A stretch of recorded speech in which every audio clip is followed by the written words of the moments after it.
Oh man, what's going on, man?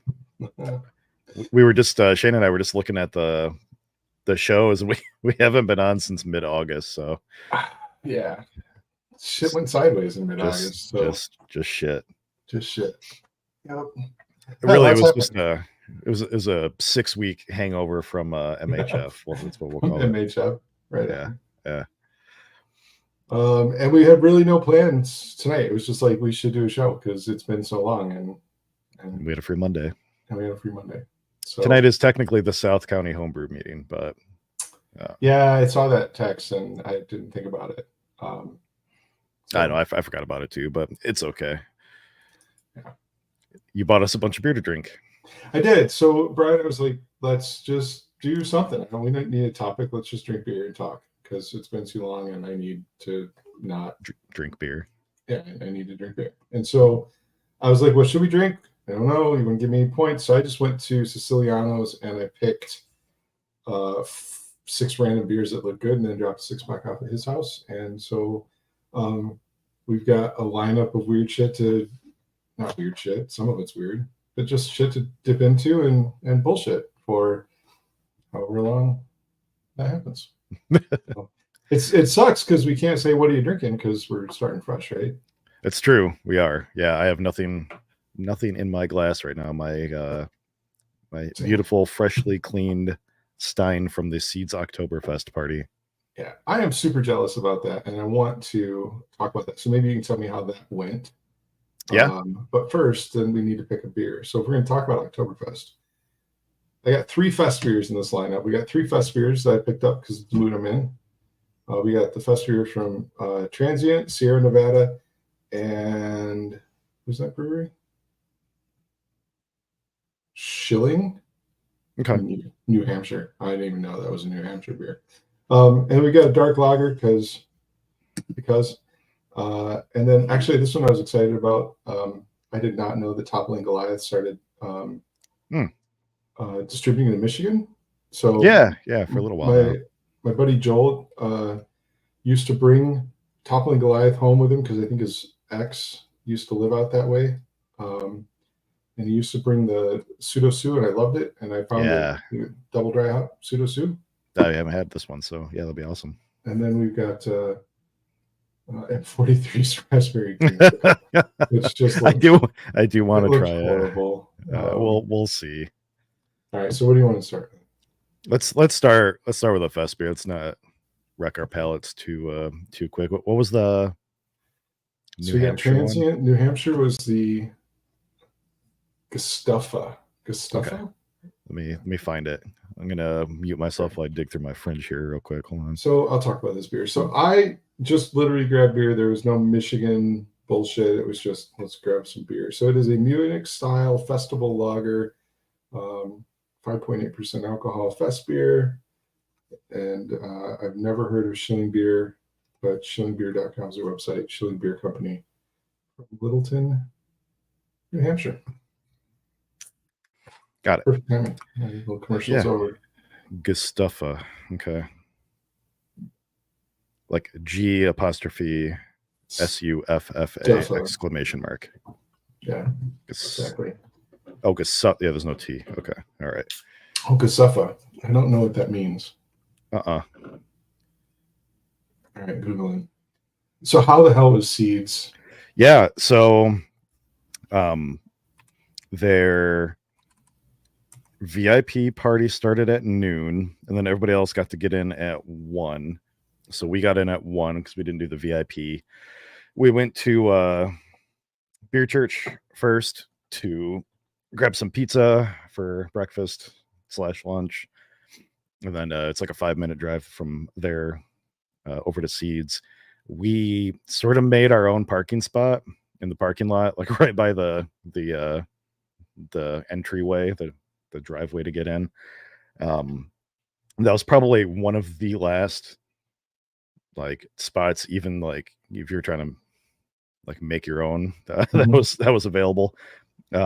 People started parking in the street after that. We thought we were getting there like maybe late or something like that, but no, by the time we left, the street was littered with cars.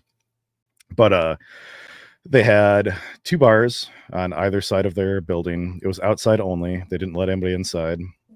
They served 4 beers. They had a Festbier, a Märzen, a Hefeweizen, and a Dunkelweizen. And they were all super good. If you got I think there were 3 different options for glassware. VIP came with like this orange ceramic mug. I traded Corey Costello one of our glass ones for one of his VIP ones, so we could each go home with like a pair of mugs. So that was cool of him. And then there's these Steins, and then there were 1 liter Steins too. It said pours were $7.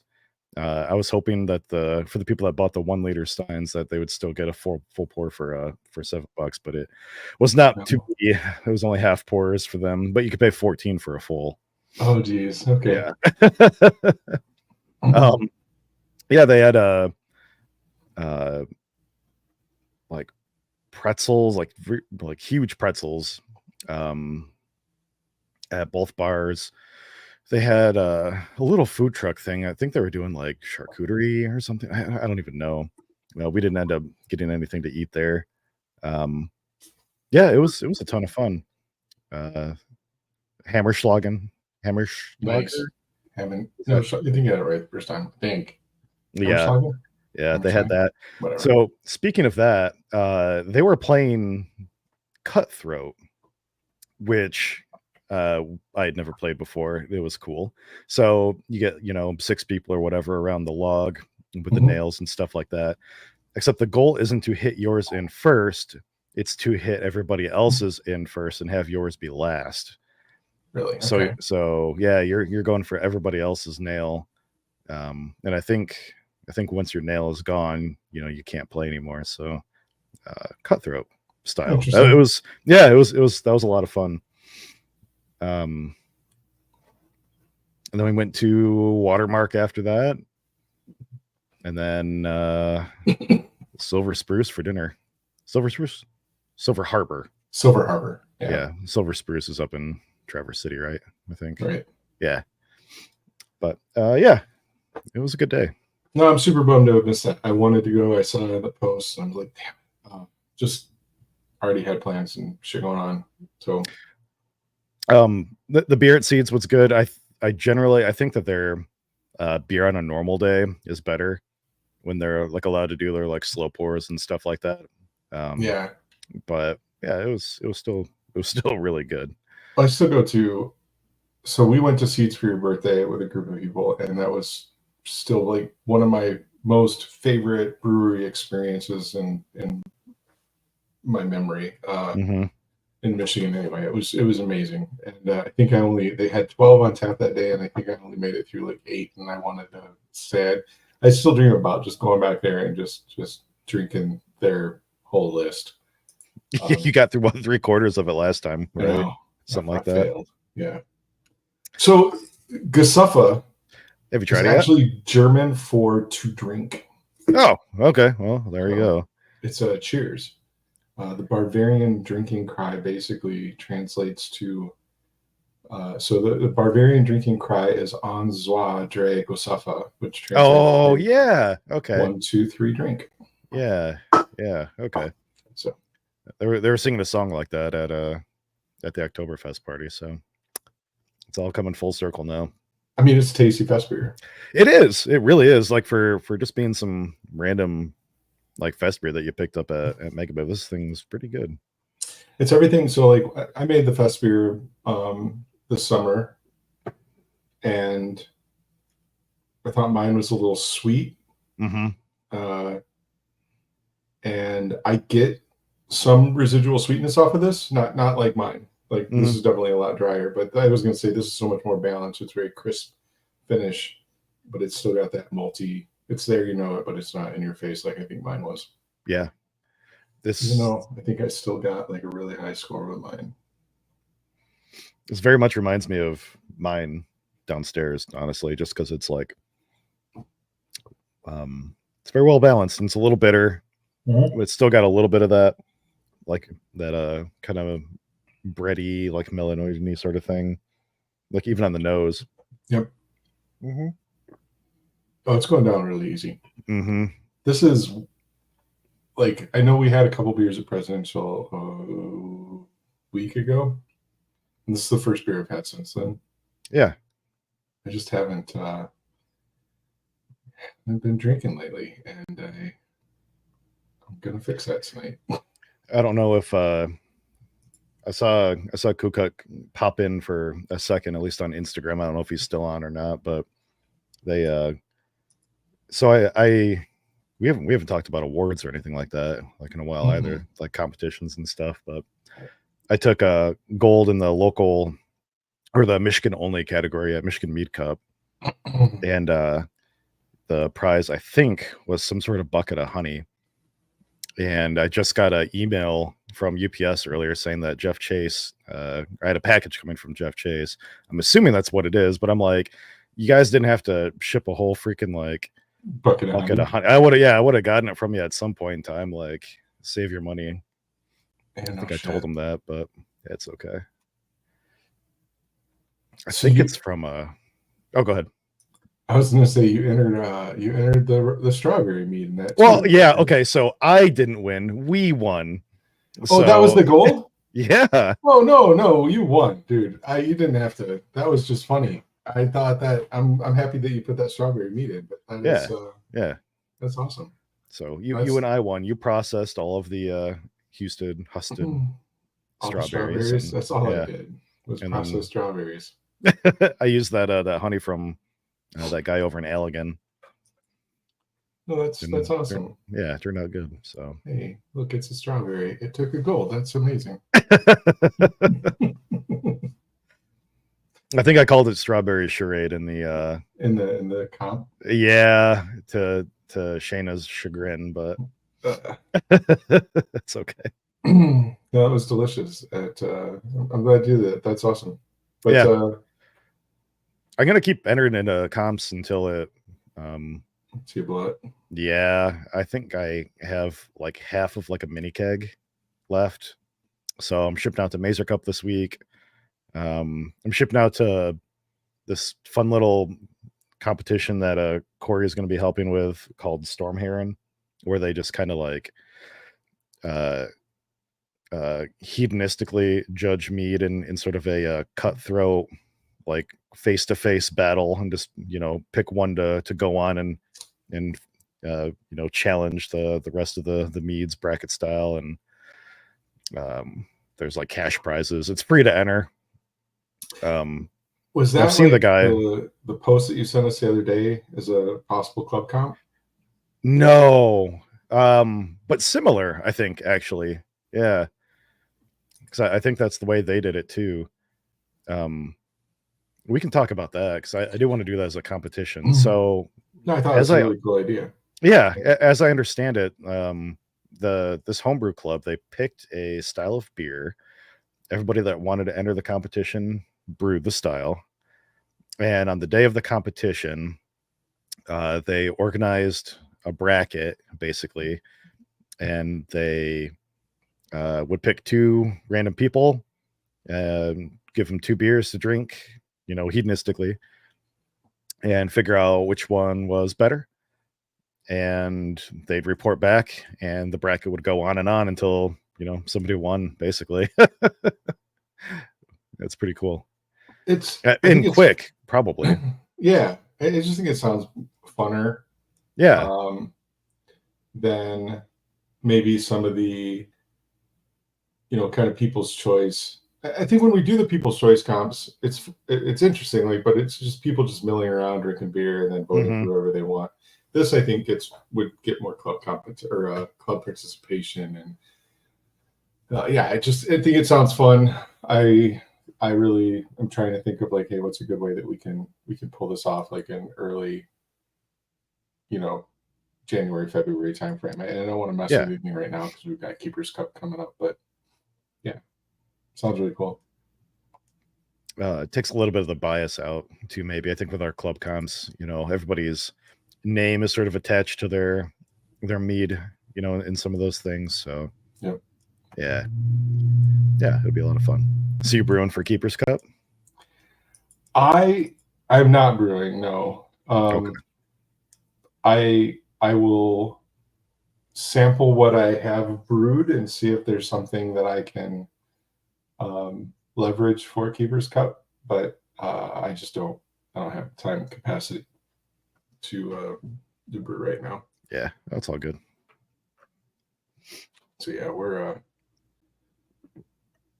probably not brewing again until I get into the new house, Mm-hmm. which is, How's your build going? I mean, we've broken ground officially, meaning ground has been broken, but there's no You took a shovel over there and just kind of went and flew. No, they so for people that are listening, I bought a chunk of woods and we're building a house in the middle of the woods, and so they took a brush hog, I guess, or some kind of device on a bobcat, and they went back to the spot where we're going to build the house, and they just tore up the ground and knocked down all of the vegetation around the trees. So now that the tree guy can come in, maybe even this week and actually start cutting trees down. Sick. So Yeah. it went from being like this really overgrown, thickety stuff to like you can walk through it. It's like wide open, but there's just trees. So yeah, excited about that. Hopefully we'll have a hole in the ground with for the foundation starting in 2 weeks. Yeah, that'll be sick. And then moving in August. I'm gonna try to like chug this thing down, but it's good. But I want to experience the rest of the beers that we have. Part of me is like, oh shoot, should I have just poured like 12 ounces at a time or something? No. I was telling Shayna, like we've just had the most like rough month worth of like social events. Like I feel like we have something that has to do with drinking going on like all the time, and it's like getting to be to the point where like I love beer, but oh my god, like I don't know. Yeah. So we had, the 2 Oktoberfest parties this weekend. We're doing the show tonight. On Tuesdays, we have like a standing date night when KVCC is having their classes, and we go support Taps on Tuesday and taste all the student beers and stuff like that. Shana says we can't hang. Like, I know. But like the weekends before this, there was something going on out at like Steins Park that we went to. There was like Michigan Mead Cup judging. I was up in Grand Rapids judging their pro-am competition like the weekend before that. Just things. And I'm ready for a water. We're coming at like an 8 p.m. water. Different end of the spectrums, because I haven't drank in a month and I'm ready to fucking go, and you no, good. I'm here for you. I'll be your emotional support drinking buddy. It's okay. I will do whatever it takes. Lori is in chat from Instagram, so it doesnn't come through on our thing here.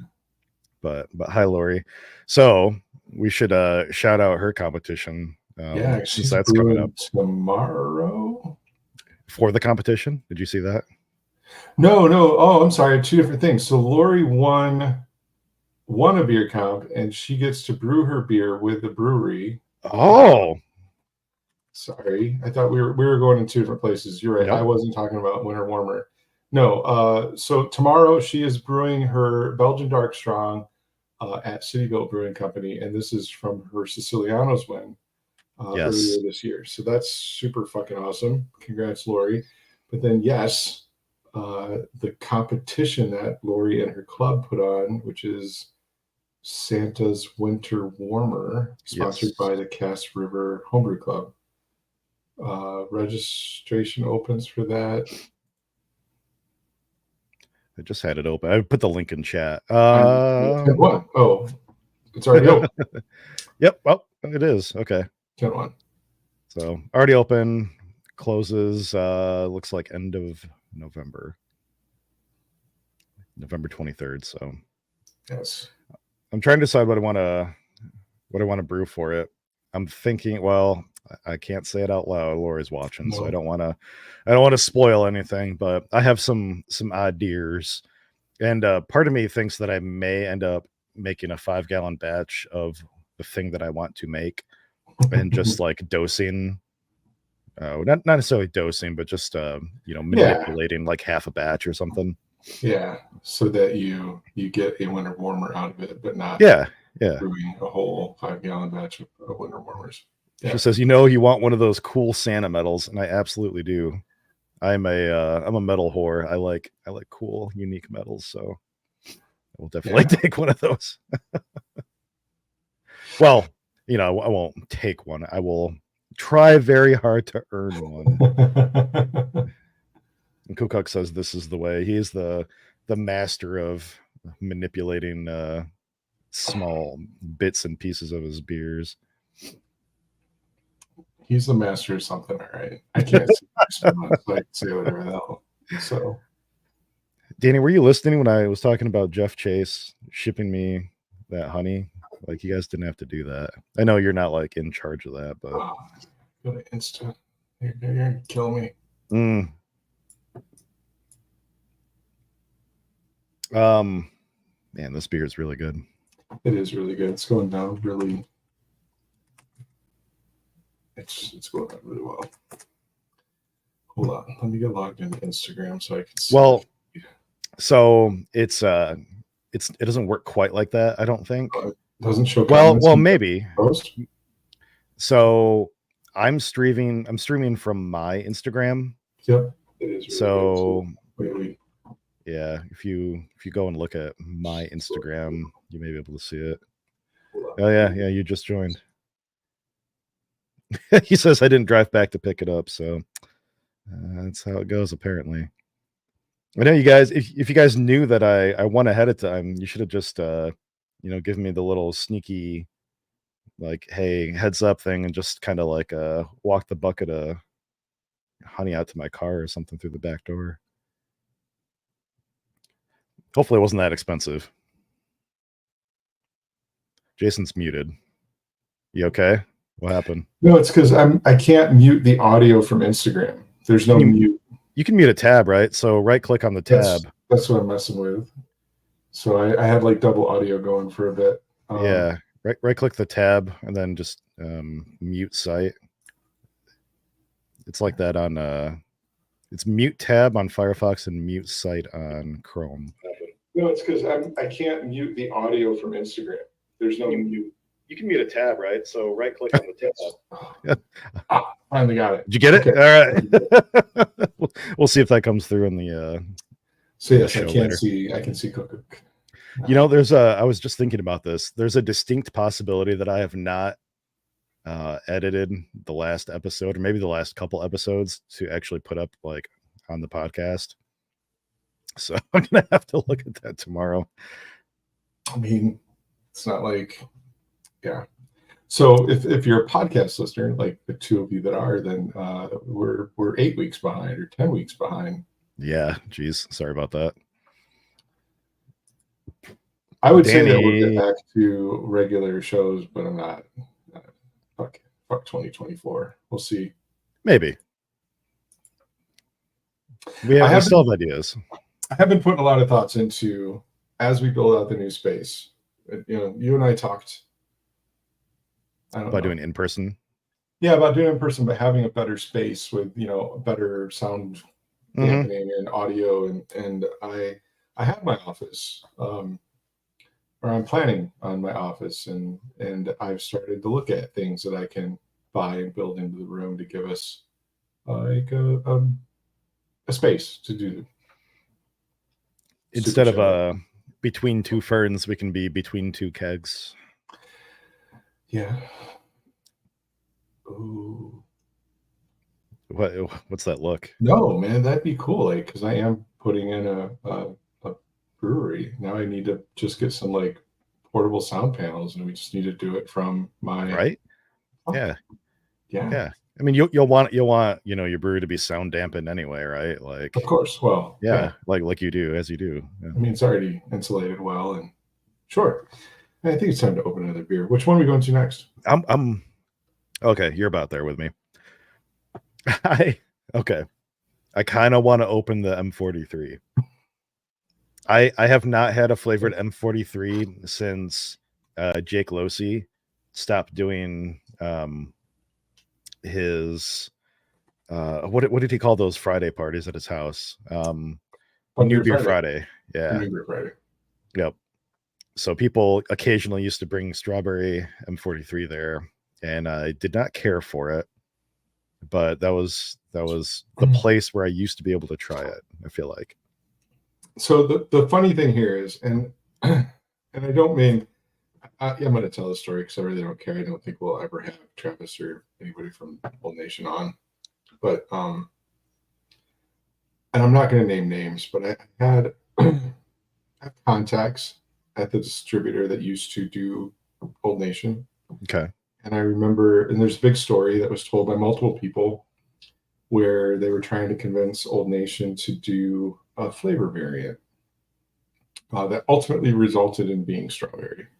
And the way the story goes is that there was a big anger by Old Nation. No, we're not going to do flavor variants. We're not going to do this, sketchy bullshit. Yeah. And they convinced him to do strawberry, and it was a hit. And now, and now not only do you have strawberry, but you have I've seen multiple flavors of just regular 43. I've seen I'm pretty sure I've seen strawberry. I swear I've seen a guava or a pineapple. And then now they've got the creamsicle line. So I bought the raspberry. That's what we have to try tonight. But there is another 43 creamsicle. So it just makes me chuckle that there was, according to the rumors that I've heard, orange creamsicle. There was a lot of contention about doing flavors because it was kitschy, and now they've got, and as he said, now they've got pina colada too.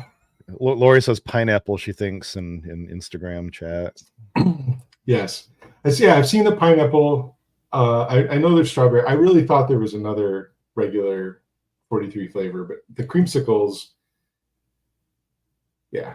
I mean, I'm not throwing shade. Yeah. This could be wonderful. Brian and I both brew an orange creamsicle NEPA that, I mean, we pretty solid. Yeah. All right, I'm going to dig this out. Yeah. So I'm not knocking. Like I said, the story goes that they were really against doing these flavors, and now they're getting into it. So good on them. It is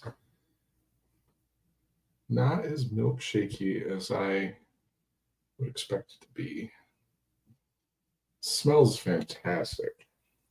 Shana wants to try some. So my question for you before you opened yours or before I opened this was it was going to be, what color do you think it will be? Like, do you think it will still be orange and just be extracty, or? Yeah, I mean, well, I've looked, and yeah, it's not pink. I gave it a pretty hard pour, but it's still. I don't even think it's as cloudy as I would expect it to be. So it has a little bit of a color to it. Like, it doesn't come through so much on the camera, but it has the slightest of slight pink hues. If orange can have a pink hue, like it's not. Yeah. Okay. Yeah. I mean, okay. So smell. Yeah. It smells like raspberry sweet tart, maybe. It smells.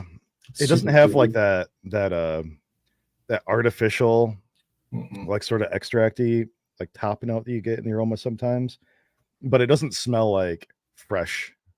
No. Raspberry. It smells like candy raspberry. So, oh my gosh, it's very perfumey. So back to that fest beer before we dig in on this. So when I fill out score sheets, like after I put in all my notes, I generally have an idea of like a range of scores that I kind of want the beer to fall into. And I, as I'm filling out my scores, if it doesn't fall into that range, I tend to go back and, edit my score to reflect my notes and my feelings on the beer and stuff like that. That fest beer, where do you think you'd land on it on a score sheet, out of a 50? Dude, I really enjoyed it. Yeah. And we talked about this too before. Does MHP make you, change that? Yeah, sure. That line. So would I give it a 43? Maybe. Yeah.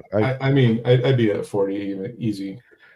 Yeah, that was my thought too. High 30s, low 40s. Yeah. Yep. That was really good. It was what I wanted a fest beer to be. And that's why I'm trying to think of like, well, why wouldn't I give it a 43? Like, what was wrong with it? I mean, it's a little. God, I wish I still had some now. You should have asked me this earlier. But I definitely give it high 40s. Is it gross? I'm sorry, I didn't mean to do that so loudly. It's so perfumey. It is. It smells nice, but it's very perfumey.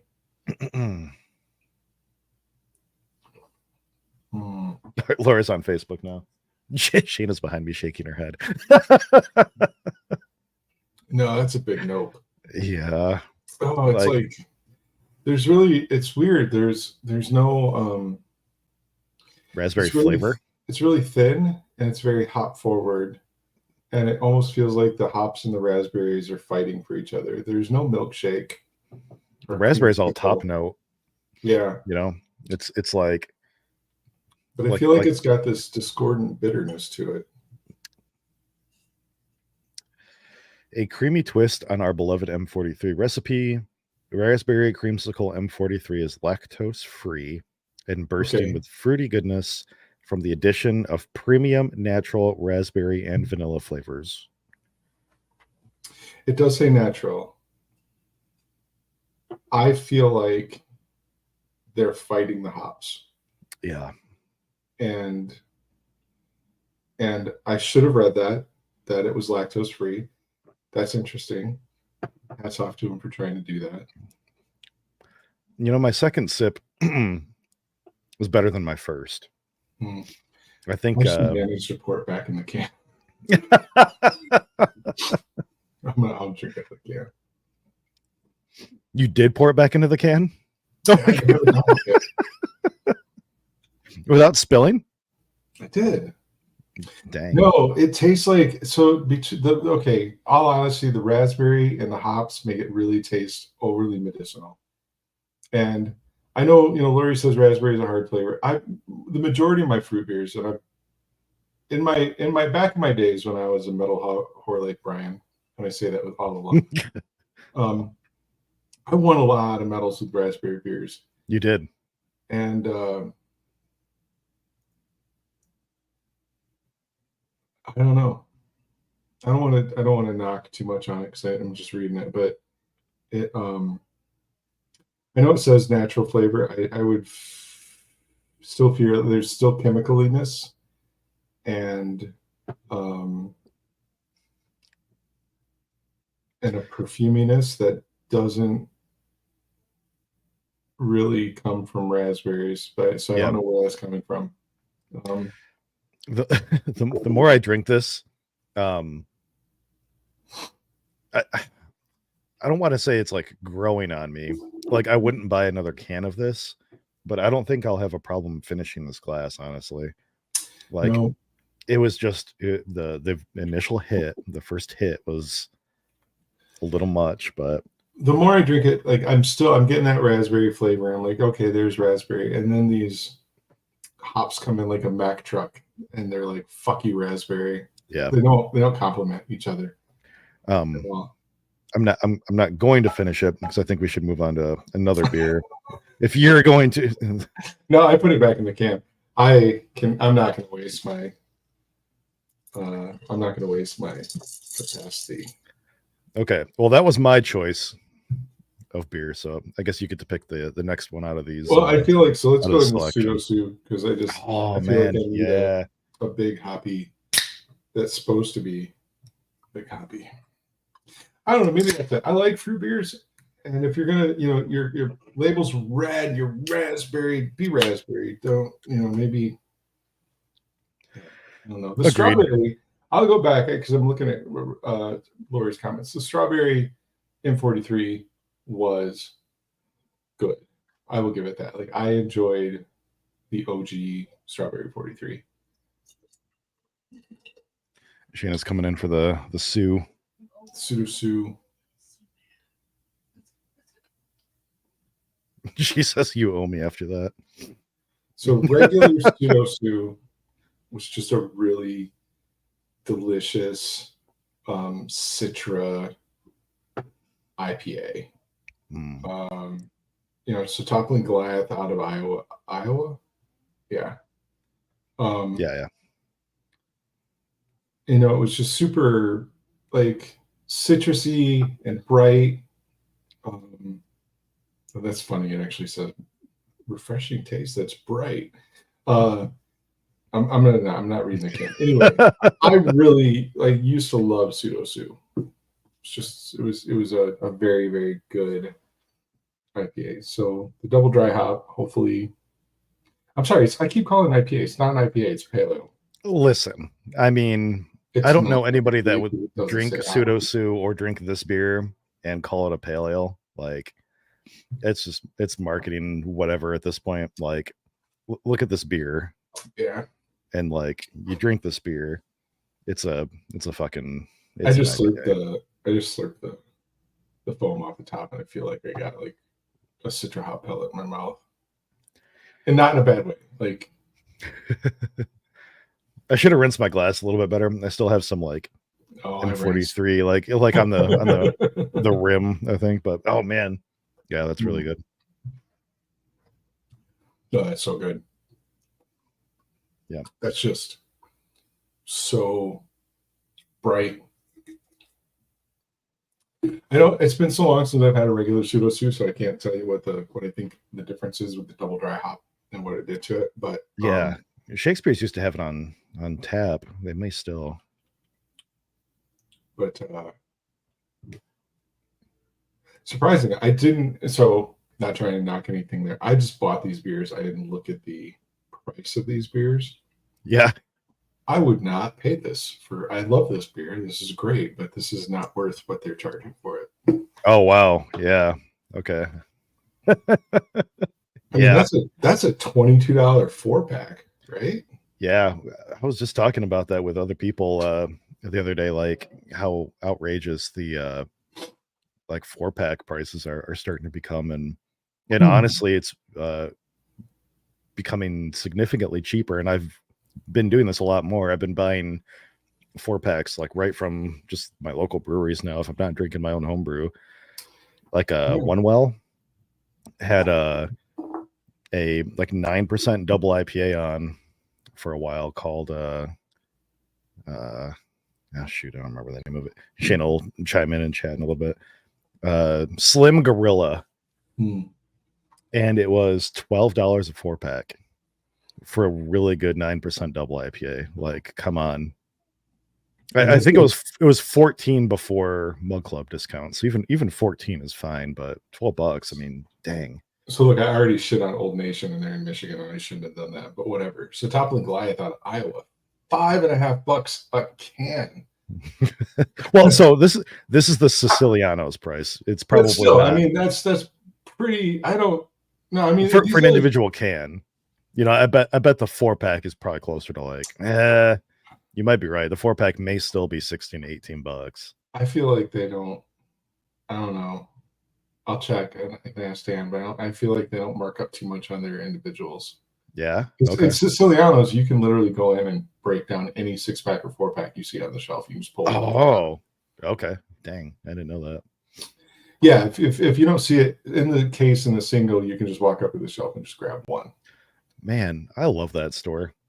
Yeah, that's why I don't believe they mark up individuals much more. I could be wrong, but I mean, I tell you, you got Old Nation with the raspberry creamsicle, so a local fruited beer for $4, and you got a pseudo sue for $5.50. Like, holy shit! So watch this side of my face. This is me opening Beersmith on my monitor versus like not having it. Jesus. It's the white light. I know. No, I had it open because I was we were talking about Citra for a second, you were, and I just bought a pound of Citra because I'm making it all Citra New England IPA sometime in my next couple brew sessions. I wanted to do it like a couple months ago, and I had this recipe all sorted out. It came down to brew day. I'm downstairs. The boil is going, and I'm digging through all my hops. I'm like, where the fuck is all my Citra? I just didn't have any. I thought I had so much of it, and I had absolutely zero. Really? Wow. So yeah, ended up being like a weird leftover hop New England IPA, and it turned out fine. But I wanted to all Citra one. I do not remember you reaching out to the group saying, "Does anybody have Citra?" Like, why didn't you do that? Because I needed a pound of Citra, and nobody has an extra pound of Citra laying around. Hold my beer. Did you have an extra pound of Citra laying around? You do. Okay, well, that's fine.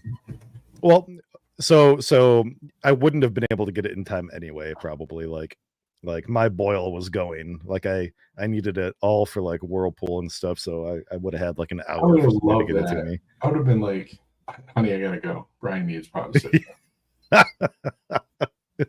I'll be right there. What would your superhero name be? I don't know. The heroic hopper. I don't know. I'd come in clutch with that fucking hop. Yeah. I'm not gonna use it. Oh, I have it now. All right. So when are you gonna brew that? I don't know.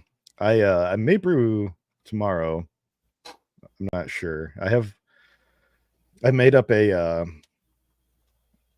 starter of Omega's Bach yeast because Tim really likes that yeast, and I knew I had some vials of it, but I had to dig around and actually find them.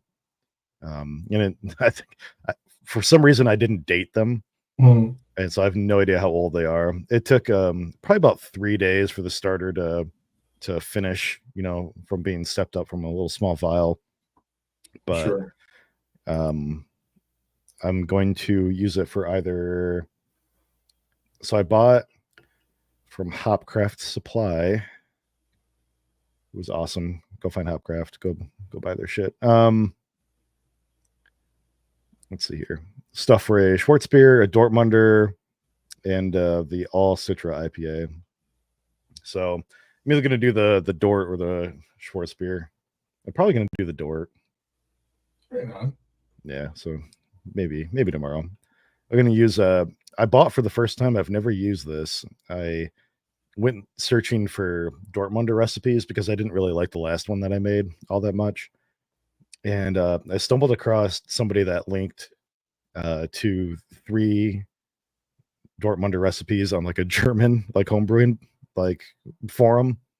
And so I auto translated like these recipes, and there was this one that everybody was like, I guess, kind of raving over, as far as I could tell, from using Google to like translate some of these comments. But it used Carahel, and I've never used Carahel before, so it's going to be like a 90% Pilsner, 10% Carahel, and I'm just gonna bitter with Sapphire. I don't know. I just always call it. Yeah. There's no E, so I feel weird calling it Sapphire, but maybe it is. I have no idea. But I'm gonna bitter with those since I got a bunch of those from Bill. But I have high hopes this time. We'll see. But if not tomorrow, then maybe Wednesday. I don't know. We'll see. I gotta look at my work meetings. Oh shit! This is good. I almost told Don. I was like, "Oh yeah, I'm gonna be on a show with Jason tonight if you want to tune in." But I guess I probably shouldn't be if I'm talking about Talking working and about shit. skipping work to prove it. I'm still working very hard, let me tell you. Yeah, sure. When they find these. Yeah. It was always one of my biggest fears when we worked together that our HR department was going to find out that we did this show and be like, you're doing this drinking show with a guy that is in your org, and he does your reviews, right? Like yeah, shit happens. yeah. No, this pseudo suit is delicious. As long as I gotta just turn the price tag away, and oh man, that tastes so much better. For whatever's sake, we no longer work together. You're not my boss. We do not. It makes me sad, but it's okay. An opportunity will come in the future, I'm sure. We haven't really done any like cheerses at the camera or anything like that, but I'm glad you're having a good time. I'm glad it's fun. Life sucks. But this is I'm glad that we did this. It's good to get back and get on the air. And try to tune out reality for a little bit. Is your are your cheeks warm? Yeah, no. You feeling it? The benefit of not really drinking for a month and a half is these 2 beers are working. Yeah, speaking of things like working and like tolerances and stuff like that, I've been starting to take like weed edibles, like little like 5 milligrams of these like Petra mints. Yep.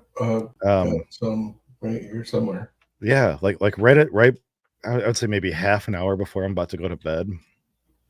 And like Shayna will like agree, like I haven't slept so good and like I couldn't even tell you how many years. And it's not like a hard sleep or anything like that. It's just when I wake up in the middle of the night and I go get a drink or pee or whatever, like I'm still really like kind of drowsy and I just fall right back asleep. And I never used to do that. And, I'm with you. I found one I like. It's 50-50 THC and CBD, and it's so yeah. Mine's like I think it's like 5 grams THC and like 1.5 of like CBD or something else. Nice. But Shanna says Jason's a cheap date right now, so yeah, she's just as cheap. So yes, if you live in a state where it's legal and you're having trouble sleeping, by all means give that a shot. I don't smoke or do any of that like during the day. Like this is the only vice that I need. Like, but dang, I'll be damned if I don't like feel so much better. Like Shayna will tell you, I used to nap so much during the day. Like probably 5 out of the 7 days I would go take a nap just because I slept like shit. And I haven't taken a nap in like 2 weeks, maybe. Like maybe I've laid down like once, like with a hangover or something. But yeah, I don't know. No, we're both a cheap date, man. Because of that, the same thing. We had our first date day. The first time in 2 months that we've actually gotten to go out together by ourselves. And we went out to our property and we both ate, one of those little Petra things like you talked about. Yeah. And had a cocktail in the woods, in our future living room. And both of us were like, shit. Yeah. Somebody's got to get us home. But those mints are just so relaxing. And I agree. Like they help. The mints or the chocolates, I have some almonds, whatever. It's a magical drug that helps you sleep and relax and chill out. And then my other, because I don't care anymore, mushrooms are the thing that's helping me deal with life right now. So, I know there's a lot of studies out there and a lot of people talking about the benefits of those little happy mushrooms, and I agree completely. And like there's lots of people out there that are like microdosing and stuff like that. Like, Mhm. yeah, never tried that, but I mean, And I'm talking it's about a thing. lion's mane, of course. But it's like out there. There's studies being done on that to help like depression and anxiety and stuff like that. But and then like not just like band-aiding those things, but like actually like permanently Fixing you, like yeah. fixing, those things. So I think it's that'd be funny, and I'm not a big sports guy, but there's been a lot of talk about the benefits of certain psychedelics, and I think it was Aaron Rodgers or somebody. He was when he was the quarterback of the Green Bay Packers. He talked about how he took like his entire first string and did psychedelics together as an exercise to like a bonding thing. yeah, bonding and stuff. And there are other people that have done other sports teams and stuff. And there's yeah, I think so. They're decriminalized in parts of Michigan, and I think they're going to be legalized in the not too distant future. But yeah, there's a lot of benefits. How do we get on that topic? Oh, Jesus Christ. That was me. The That pseudo basically stew started is that. going down really, really well. It's like psychedelic Sue. Psychedelic stew. Must be what it is. Psychedelic crack. That was what it was. You know, my Spencer, buddy Spencer. I'm I don't not think really you've met him, but yeah. to be honest with you, the HR reps that I've worked with in the past, they're more medicated than anybody else I know. So I feel like you got to be like, I don't know how you can deal with like the pressure of like changing somebody's like livelihood on a daily basis. Like I don't know how you can deal with that. Like just without drinking or drugs or anything like that, right? Like I'm sorry that you're used to this lifestyle, but here's your pay for the next 2 months and good luck. Like I laughed when uh, when I when I joined, in my career growth, when I joined an executive team, I got a, a, a video or a YouTube. I don't think it was TikTok. I got a YouTube from somebody that was on the executive team. That's like, hey, welcome to the team, and it was all about ways and how leaders at the executive level deal with being that, and it was alcohol and drugs.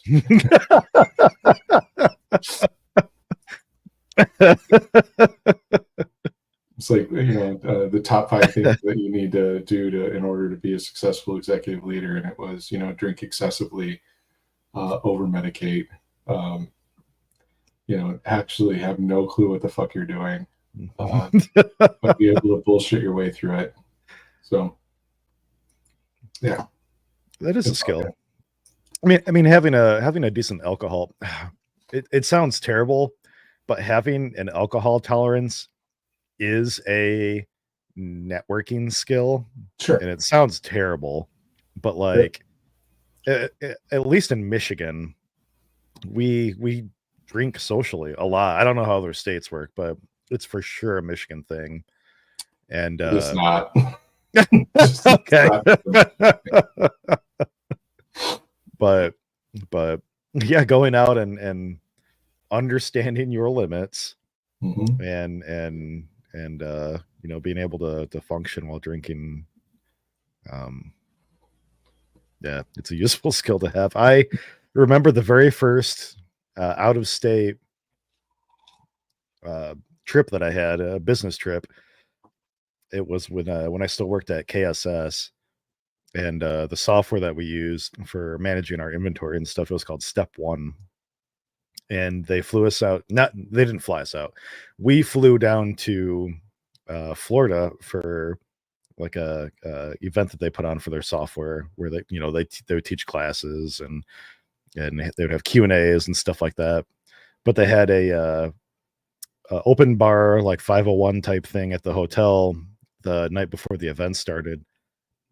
And I was drinking gin and tonics, and I knew my beer tolerance, but I wasn't drinking a lot of liquor then.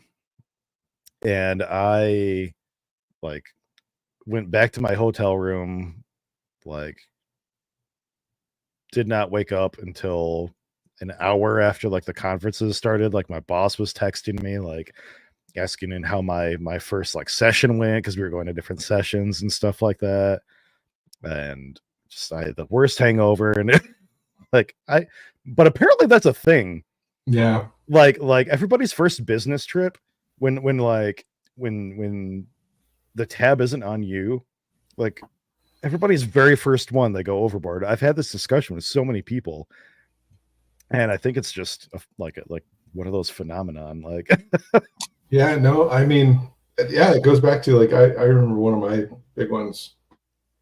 I had taken my team to a conference and was trying to show them a good time, and we had like an after party thing and got just fucking hammered. And I woke up in the morning in a bathroom,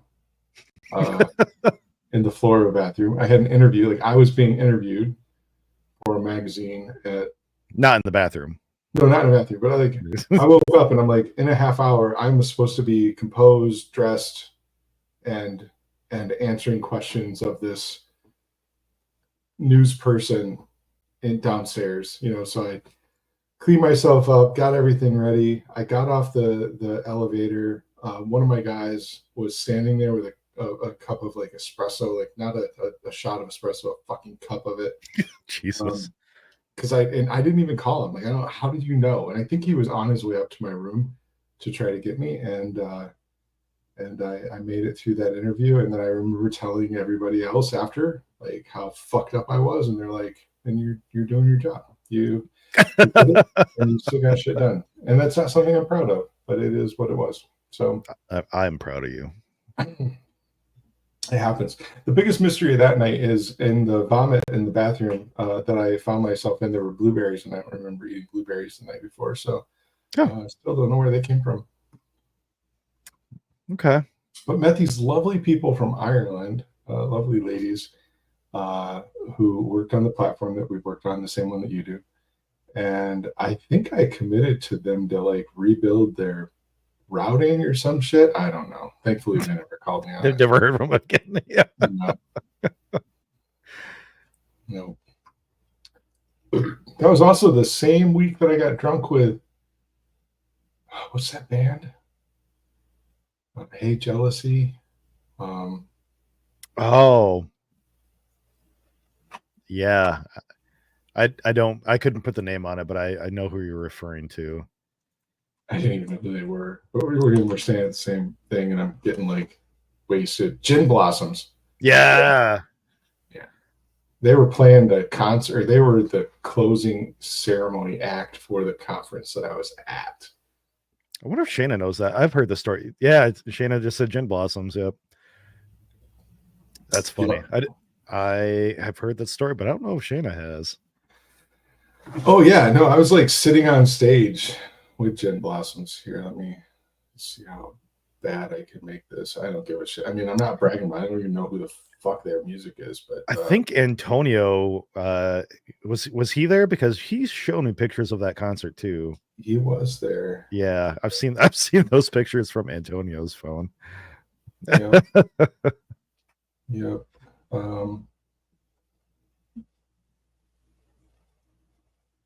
Yeah, this is shitty. This is me and the lead singer of Gin Blossoms. I'm sitting on the corner of the stage because we got drunk the evening before. Good guy. That's cool. Yeah. They came to like Rib Fest or something in Kalamazoo. They were popular when I was a kid. And yeah. I think I got excited and I bought their album and I listened to it on the way home. And other than like that song and one other, it was like, yeah, they were pretty shit. Yeah. So Shayna says the hell, it's awesome. Yeah. We got kicked off Insta. Yeah. auto kicks off after an hour, so I gotta reconnect real quick. Okay. Yeah, Instagram is terrible. Create live video. How's your beer?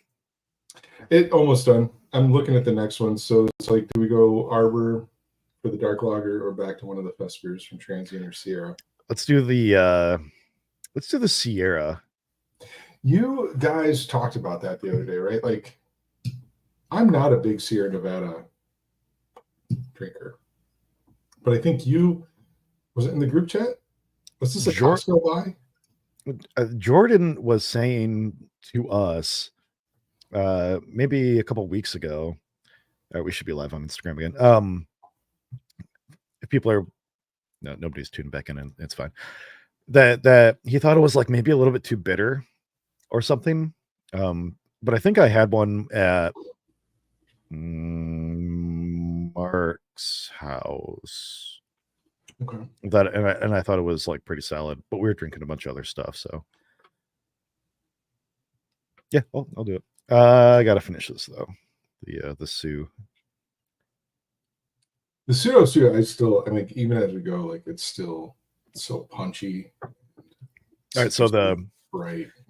We won't score the M43, but maybe for the pseudo Sioux, if you had like a sheet and you were like, okay, so here, let's try this. If you had to judge this as an American pale ale, how do you think you'd do? And compare that to maybe like a hazy IPA or something. So I would knock it down on appearance. Yeah. Which is, because it's cloudy as fuck. And I would say that it is too hoppy. Yeah, easily. There's really no malt balance. Right. Like this would be like a probably a high 20s, like in American pale ale for me. But you throw this in hazy IPA and it's like high 30s for sure. It's fuck yeah. No, it would be one of those things. Be like, hey, this is a really good beer, but it's not. It's not a pale ale. I know you can't read that. But again, it's all marketing bullshit. It's fine. It is. And again, BJCP should only be used for fucking judging homebrew competitions. That's the only thing it's there for. Yeah. So and we never really talked about that, right? But we got the opportunity to go down before Beer Cup. We got the opportunity to go judge Indianapolis Brewers Cup. Did we? Have we not had a show? We've had a. I don't think we talked about it though, did we? I don't know. We can talk about it again. It's fine. It's our show. We do what we want. But I was going to say, like, so we each got the opportunity to judge pro beers because it's a competition that's like heavily professional with a small home brewer aspect. I think it was like 70% professional, 30% home brewer. I'm pulling that out of my ass too, so I don't care if I'm really serious, or accurate. But the professional beers, when applied to a BJCP scale, really sucked. Yeah. Yep. Yeah, like there were fine beers overall for the most part, but yeah, marketing, or at least the way they entered them, probably played pretty heavily against them, I would say. Yeah. I was not impressed with. I mean, I forget the styles I got to judge, but I got to judge a couple of professional categories and was really like not impressed. I think I did hazy IPA or some sort of IPA. Yeah, they were like, just fine. A lot of mid 30s, a lot of low 30s. Well, yeah. Anyway, I mean, but again, on a pro brewer side, you're not really brewing. You brew the beer that you made, and you advertise it however the fuck you want. And if your client base, your customer base like it, then good. You keep brewing it. but then you try to apply these BJCP rules or guidelines to it, and it just doesn't work out. Speaking of pro breweries, and being Michigan brews, we should probably mention the sad news of Ascension Brewing shutting down. Yeah, they were as one of our yesterday. Earlier episodes. We had I just had his name, Brandon Seibel. Yeah, Sable? Brandon. Yeah. So yeah, Brandon was on from Ascension. I think somebody else was with him for a bit. One of our earlier brewers. They used to do a lot of fun, crazy shit. I remember following their posts where they were like, fucking throwing cartloads of donuts or pies, I think. Pies. Yeah. I don't understand. So when I saw that, I know me. I don't. You guys talk in Messenger a lot, and I usually catch up like at the end of the night, and I feel like I shouldn't reply because I'm like necker on a thread. But I think there was some talk about like it's or maybe it was on Facebook. People were like, "Oh, support your local brewery." I almost disagree with that in Ascension's case because I didn't go there a lot. But look, every time, probably a dozen times, probably more than most other Michigan breweries, and every time I was there, they were fucking packed. Yeah. So I don't necessarily, and I'm not trying to start shit and stuff, but I don't think that it's always support your local brewery. Because I feel like Ascension was pretty well supported from the public side. So I don't know. There's other reasons there. We're never going to know. That's fine. Yeah, I never want to speculate on that stuff. But yeah, I don't personally think that it was because they didn't have enough clientele. Because they were pretty well hit. I think sometimes business is hard. Run a business is hard. It sucks. Yeah, and shit happens. So bummed. Best of luck to Brandon and the rest of the Ascension folks. And I hope they find something cool. Yeah. That's why it'd be like a opening brewery is like a retirement plan for me. Like, yeah, dude. If I lose all my money on it, then that's fine. I don't. We've had this talk before. I'm pretty sure. Like, look, some of the guys that have just dropped everything to open a brewery, like the low season. Even Chris and TJ when they did one well, they're my heroes. They have the balls to jump forward and do that shit. I would never do that. I don't have that kind of fucking bravery in my soul. I know, me either. But yeah, millionaire, won the lottery. Fuck yeah, I'm gonna open a brewery that I can just burn money left and right. Yeah. Just try to make a go of it. No, when we started home brewing, there were because we started relatively close to each other. There were 150 to 200 breweries in Michigan. And then a couple of years ago, the last time I looked, which is a couple of years old, there were 780 or some shit. It's so wild. I don't even hold on. Let me Google how many towns are in fucking Michigan. Yeah, every town has to have their own brewery by now, almost, right? Like even the small little piddly ones. Yeah. What say your numbers? So there's 276 cities, 257 villages, and 1,240 townships. For a total of 1,773 municipalities. But I mean, if you think about where I grew up, there's Papa, and then we had Almina and Antwerp, and we had all these little things that couldn't support a fucking store, let alone a brewery. So I think average, I think it's closer into that 500 range. So if you go cities and villages, being about 500, and we had 700 plus breweries. It's just it's wild. Oh my god! I don't think you were on camera. What? I don't think you were on camera. Oh, I don't think I saw her. What happened? She ninja came in to steal some shit out of the office. I turned around to watch her that includes the Upper Peninsula. Yeah. And there's not a ton of breweries up there, probably. No, I mean, there's more now. Like I've been going to the UP for the last 5 years, and in the beginning it was like there's just a couple, right? Especially if you got past like Munising, you'd have like Ordoc and Black Rock, Yeah. and that one dude that's way the fuck up on the Copper Harbor. What's his name? Brick. Dude, it's cool. His name's Jason too. You didn't have many. The last time I went through last year, I think there were like probably 2 or 3 per town. Wild. Yeah. All right, I'm gonna chug this. All right. Then we're gonna do the Sierra, right? Was that the idea?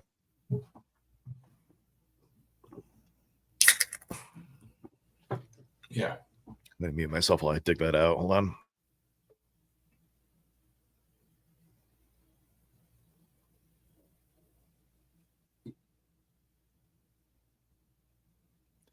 All right, I got it. So I'm really bad at like editing the podcast. Like I love doing this, but I also don't care enough to like super edit the podcast for like 5-second little pieces of silence or anything like that, because like we're not trying to make a go at this as like a whatever. We're not gonna do ads or ask for support, or smash that like button. No. Although if you guys did want to go and rate the podcast on Apple Podcasts, like just give it 5 stars, like I was gonna say, once we got the minimum number of subscribers on YouTube to have a custom channel name, I stopped giving a fuck. Thank you, Drew Jacobs. No, that wasn't. Oh, you know what? Fuck that. That wasn't Drew Jacobs. All right. How many? Speaking. So this was my youngest's friends, and my youngest doesn't even drink beer. But they were like the last like 20 fucking subscriptions that we needed, because she told her friends, he told their friends to go and subscribe. So fuck Drew Jacobs. Out of 500,000 followers, we got like 12. So we are much more prevalent on Facebook than we are on YouTube. Oh, sure. For whatever reason. Maybe that's how it is with everybody, but we have like twice the amount of like likes or followers on Facebook than we do on YouTube. Yeah, no, and I used to look at our stats, it was so much more. So speaking of that, now they just gave a shout out to my youngest for being the reason why we got tipped over that line. They are also an audio engineer, and I paid for most of their education. So they do owe us some editing. If you okay, yeah, it's like practice basically, right? Like refining skills and stuff like that. I'm happy to send them this shit and be like, clean this up. We have, after tonight, we'll have 112 episodes if they want to go back and redo all of them. I think they'll be here in a week. I will. Okay. Maybe we can pick up some of those clickers, those like dog trainer clickers. Yeah. So we just make a really loud like click click noise into the microphone every time there's something we want to edit out. Yep. I know that's a big tip. Occasionally, I don't know if you listen to the Brulosophy podcast. No, I it's like in my rotation of beer chore, like listening or whatever. They do like a fantastic job editing their stuff, but occasionally you'll be listening to the podcast and you'll hear like the clicker that didn't get edited out or something like that. I think I talked to them about it once, and yeah, it's like it's a thing, they when you're doing it, like, and they like bookend, when you have a good line or a good segment, you bookend with it, and it helps them know when to cut and where to cut. And I think that's brilliant. But yeah, we could do that. Supposedly, it's a big thing with syncing up audio and video too, which I guess is what those like clackers are for. Oh, that you see in movies. Yep. So like when the clacker goes down, it makes a really loud noise. It spikes the audio signal, so you can see that when you're editing the audio. But you can also sync it up right when the thing goes down. Right. So you just kind of like zoom in and zoom in and zoom in and Hold on. just sync everything up. I have a banner for that. I only learned that when I bought the lapel mic that I was going to use to make videos for Michigan Brews, just like solo content.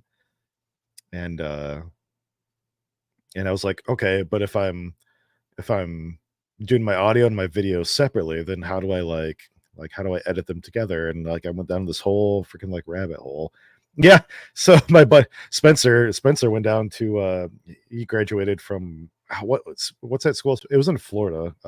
Full Sail, right? Oh, Full Sail? Full My Sail. sister-in-law and my brother-in-law went to Full Sail. Yeah. And did all their stuff. Yeah. And that's cool.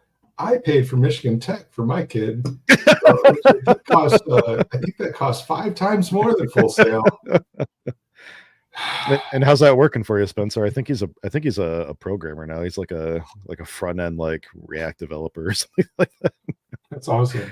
Yeah, but probably less stress, less traveling, more steady income. Yep. But maybe not as cool. If anybody is listening, I love listening to Spencer's stories. If anybody's listening and they're looking for kind of freelance audio work, let me know, please, because I'd like to help them pay back my college tuition. Yeah. Awesome. So, Sierra Nevada.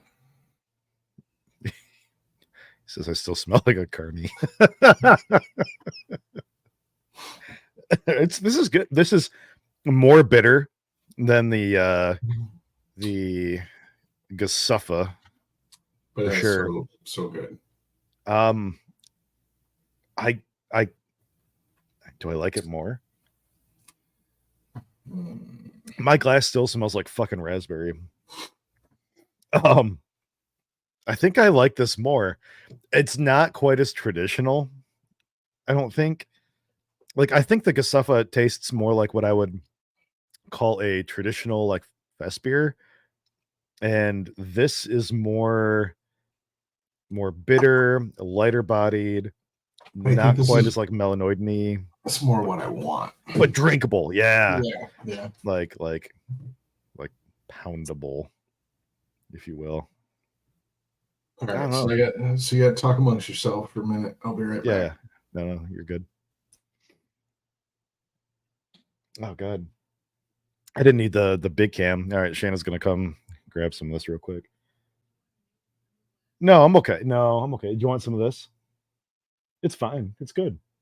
Okay. I don't know if she's leaving because she doesn't want any or what, but what's everybody in chat drinking tonight? I know it's like fest beer season's kind of ending right now. Oh, you're coming. Okay, she's coming. You're gonna have to drink out of my glass here. I was trying to get you a non-risk. No, it's okay. It's maybe it's probably all in my head, honestly. If you're not drinking anything, then that's fine too, because that was kind of my plan until Jason's like, let's go, and we looked at the calendar and it's been 6 weeks since we did a show. Keith's got a smoked Bach and a Belgian triple. Are those is it homebrew, Keith? What I don't know if I've ever seen like a commercial smoked Bach. That's cool. I did a smoked Doppelbock a little bit ago, and it was like it was good, but I don't know if I would make it again. I think I would want to dry my own recipe out a little bit. This is homebrew. Like the Doppelbock turned out like a little more sweet, and I feel like sweetness is usually like a good thing, like to balance out smoke a little bit. But yeah, this is totally Jason's forte right here. He has all the opinions on smoke. I mean, it shouldn't exist, but but I know Keith. What did he take with that? He took a silver beer cup Was that Oh, the shit. Pop? I think, I don't know. He took us over with a smoked beer because it was in the silver medal suicide.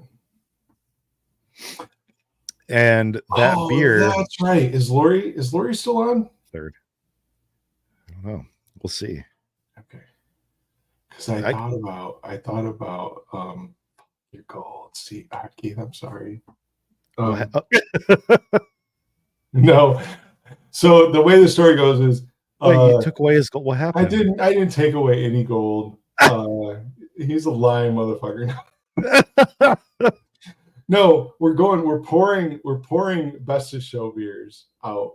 So like, me and the other two stewards we're pouring the beers, and we're checking the list, and we're open the bottles and checking it against the best of show list, and we're pouring, and this bottle pops up, and it's not on our list. And I'm like, what the fuck, and I'm like freaking out for a second because we're trying to get best of show. You got to pour like 32 beers, Yeah, so kind of move through it. And so I pull up my app and I look, and this beer is Manchester's beer that somehow got slipped into the best of show box. And he was our steward. How did that happen? Yeah. And so I'm like, what are you trying to do? Are you trying to like hijack a fucking BOS here? It was hilarious. I appreciate all the hard work that Keith, and I think the other guy's name was Scott, did. But yes, Keith did try to sneak in one of his beers in the best of show. As you do. I mean, yeah. No hard feelings there at all. But earlier, I knew when we were talking about the Winter Warmer competition, I knew there was like I had this thought of Winter Warmer. And I couldn't remember what it was. And so, Lori, if you're listening, plug your ears. But so we did Silver Medal Suicide for Michigan Beer Cup, where we took all of the 42 silver medal winning entries from mead, cider, beer, all of it, and we dumped them together in a keg. And it kind of comes out as like a spiced beer. Like, it kind of did. Yeah. And it wasn't horrible. It was interesting. It was fine for 3 ounces, and then you don't really want any more. Yeah. So I thought I had the thought, just as a joke, I thought about submitting that as oh no. All right, Lori, if you're listening, you can unplug your ears now. But I would do it as the Michigan Beer Cup. Oh, okay. So yeah. Okay.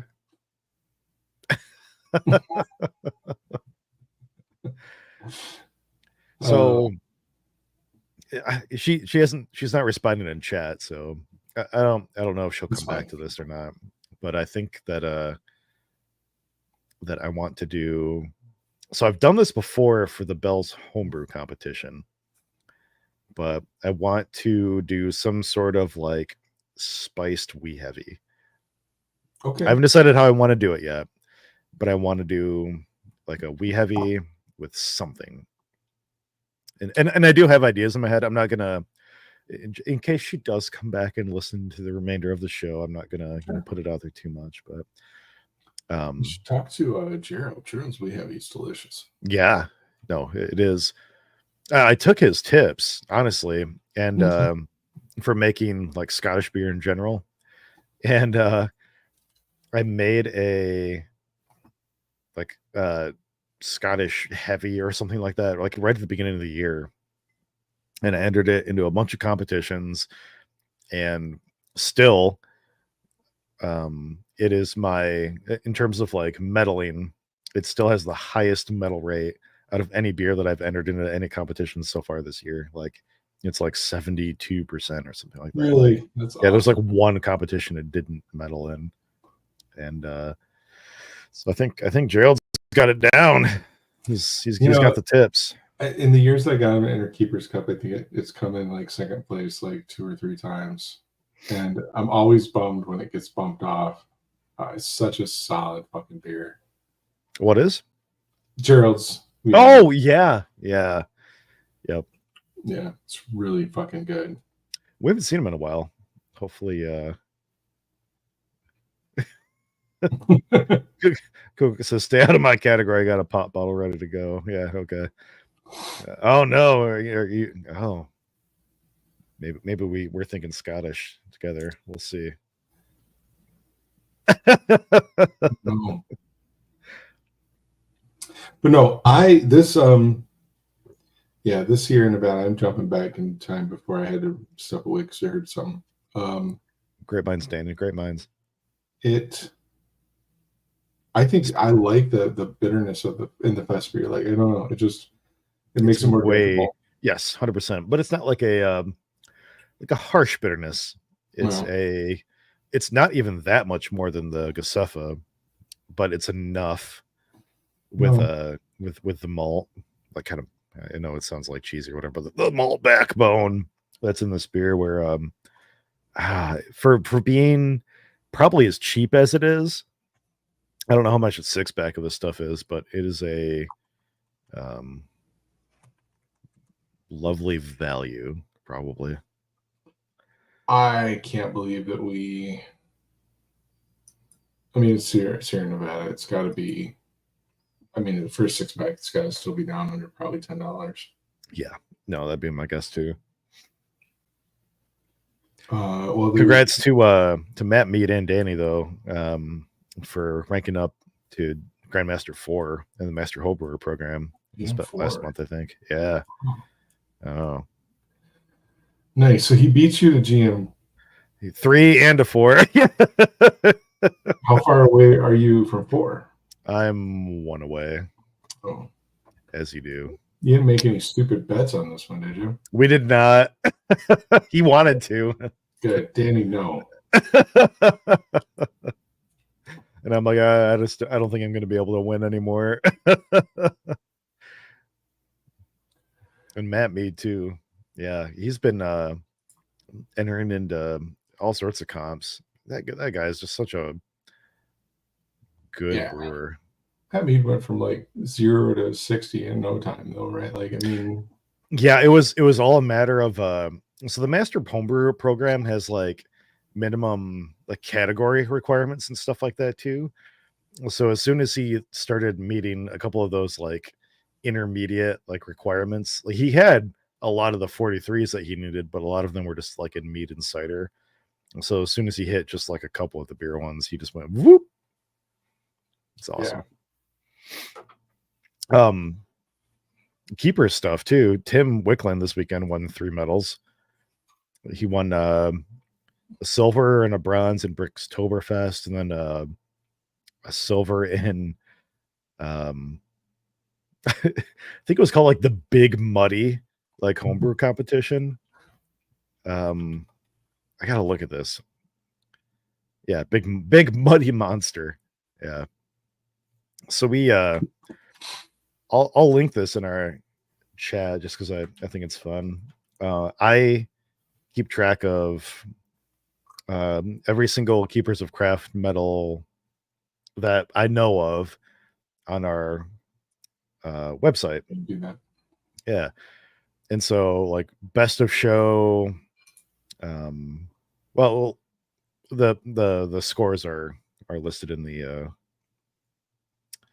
leaderboard tab there, but you get different points for different scores, like 3 points for first, 2 for second, 1 for a third, and then best in show basically takes those same amount of points and you get like extra. Mm-hmm. And we're not doing scores for like club only competitions and stuff. If you medal at like nationals, we consider it like a high profile competition, you get like a little bit of a bonus point, but yeah, it's kind of fun to click through like individual styles and stuff like that and see how people did, and I don't know. No, it's super sweet. I think it's fun to kind of see and compete against each other in the club and celebrate each other's success, and it's just awesome. I plan on next year. I'm coming back, but not this year. I'm slowing down next year compared to this year. I am So I really want to try to be competitive in the Midwest circuit. Like 4 or 5 competitions ago, I was first in the circuit, and now I'm not even. I don't think I'm even going to finish in the top 10. But I think that would be fun. And then obviously doing like NHC still probably if it continues. And then some of the other like ones that just have like cool medals and stuff like that. Yeah. No. But I mean, like between entry fees and shipping fees and stuff like that, like I went and looked at my pirate ship report for how much I've spent in shipping fees so far this year. And I mean, Shanna already knows I spent a lot on competitions, but in shipping fees alone, I've spent $500 this year.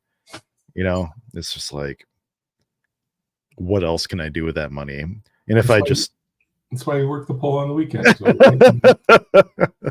if I just chill out and do like the competitions I actually care about and stuff, and if I need to go through beer, if I just bottle it up and give it to friends instead of shipping it out to competitions, then that will sit just as well in my heart, you know. So Danny says race to GM5. No. I mean, I don't.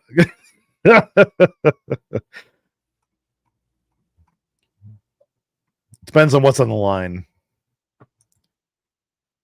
You got to run those bets by us first, buddy.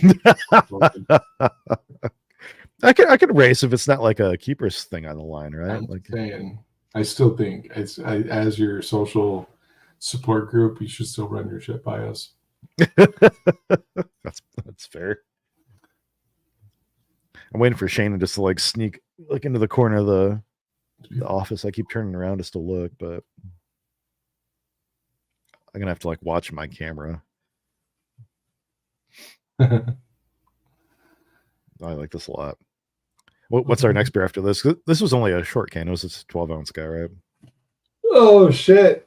Yeah. What's the next one? So we've got Bark. I mean, we don't have to. We've been live for 90 minutes now, and you know you have the tolerance of like a little baby now. So I'm in it to win it. We've got Barktoberfest from Transient or Table Talk, which is a Czech dark. So we've got a fest beer, which says Barktoberfest, but has 2 goats on the label, which I don't understand. And then we have a dark lager, dark Czech. I think we need to do the check, and then finish on the Transient. Just all right, I gotta slam this. You gotta do what? Slam it. Oh, okay.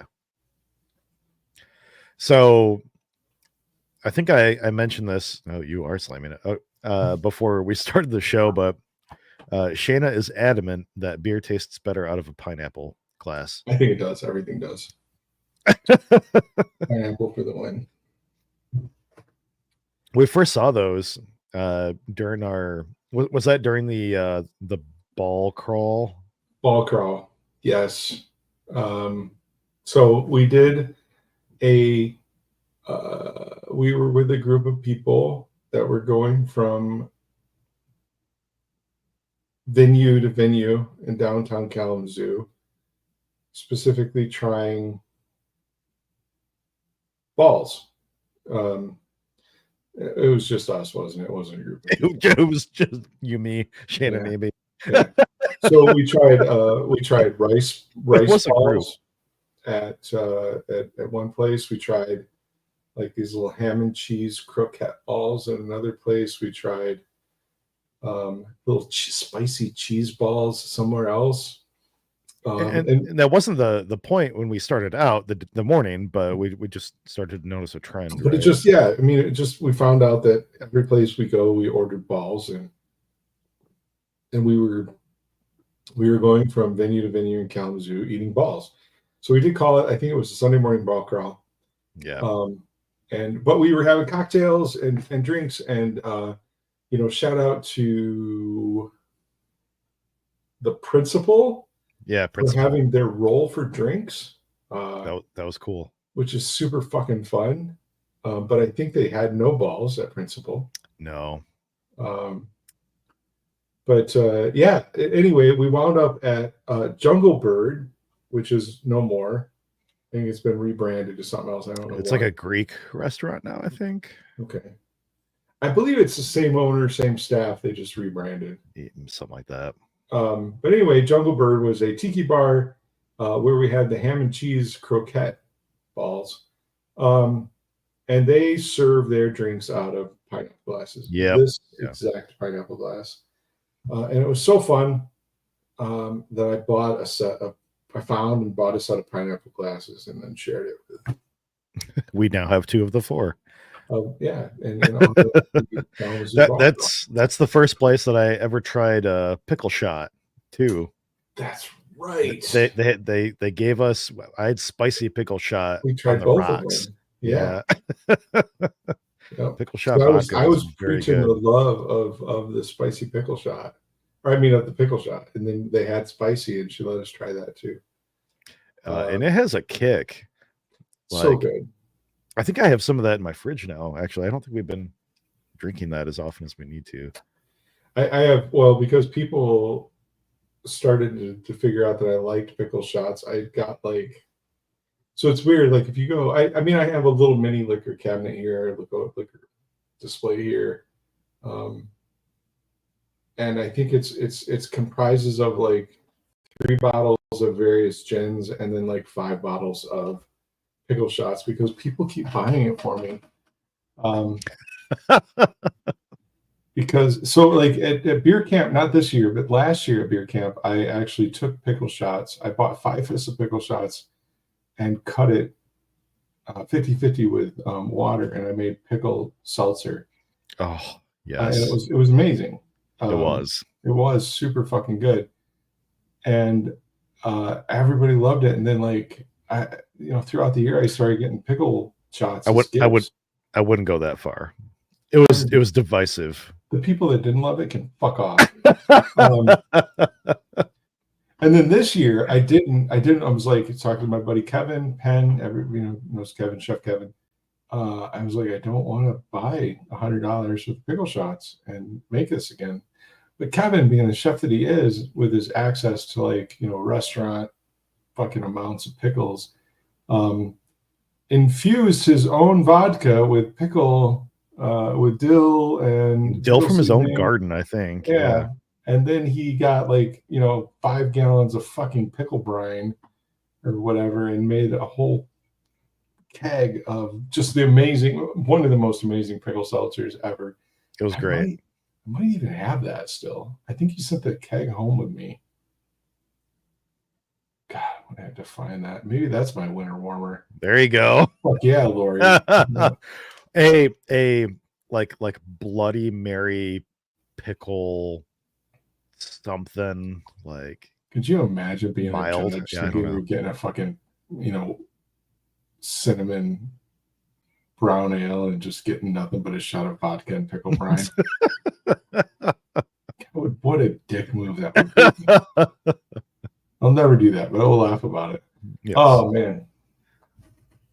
But you're right. Everything that tastes better out of a pickle glass or pineapple glass and a pickle glass. A pickle tastes great out of a pineapple. Now we're getting into the whole like subculture of pineapples. Never mind. If you can find pickle glasses, I'll buy a pickle glass. One moment. Oh God. So Fast Beer is almost gone. Check Dark next while you search for the pickle glass. It's gonna be a bunch of like Pickle Rick, like Rick and Morty bullshit or something, I'm sure. Oh. What'd you find? It's a lot of glass ornaments. But actually what I found was hold on, let me pull it up here. Didn't I buy you one of these for Christmas or something? Did I never give it to you? I don't know where this is going. Hold on. Are you gonna like try to share it on the screen? I'm trying, but I can't find it. Oh my God. Chrome tab. Glass. Did I get you one of these? Where You have to put it on the screen. I can't see it. I thought I did. I think you have to click on it to share it. I did. Hold on. Oh wait, I gotta put it up here. Sorry. Add to stage. Yeah. Did I get you one of those? No, I don't know what that is. What's a pickle glass? So it's this thing, like it's a glass. God damn it! I probably have one in my storage somewhere because I think I bought one for you, and we never gave it. I have no idea what that is. So you load your pickles in it, and then when you want to get a pickle out of it, you flip it upside down, and all the brine runs to the bottom. Oh, I see And how. then you can Oh, pick a pickle out, and then when you flip it back over, and all the brine goes back down on the pickles. oh, that's cool. Dude, Shane, are you seeing this? don't. I've already bought him one like 2 years ago. I just haven't given it to him yet. He got me for my birthday, as part of the suite of gifts that she usually gets me, like a pickle fork Oh yeah, with like a holster that you put around like a jar of pickles and stuff like I've seen that. that. I've seen the pickle guy on. Yes, TikTok. she said that would work well with your pickle fork. Yeah. Yes. Yes, I will find those things. Dude, I'm positive I bought you one. It's so Okay, sad. sweet. Probably before I moved like 3 years ago. My God.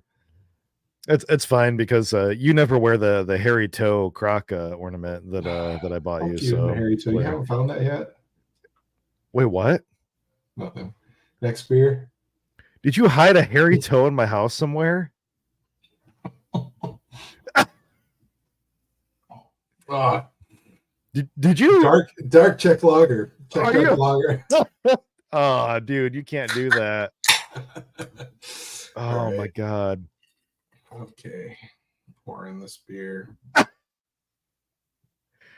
Like I know I don't clean my basement as much as I need to, but now I'm gonna be like fucking all in my head about this thing. Like, is there a fucking like plastic toe with like weird ass hair like hanging out of it somewhere like I don't know. in my basement? Maybe it's not my basement. Maybe. Maybe it's not. Oh God. How does it feel? How's it feel not to be invited to New Year's? Survive. No, you're invited to New Year's. I'm not gonna No, do I'd crash anyway. that. Oh, Shayna's screaming. I don't know. Maybe she just found the toe. I don't know. I just heard something come out of the kitchen, but I know we're on a delay too. So I would cry if she found the fucking boat like that. If it just popped out during all this time.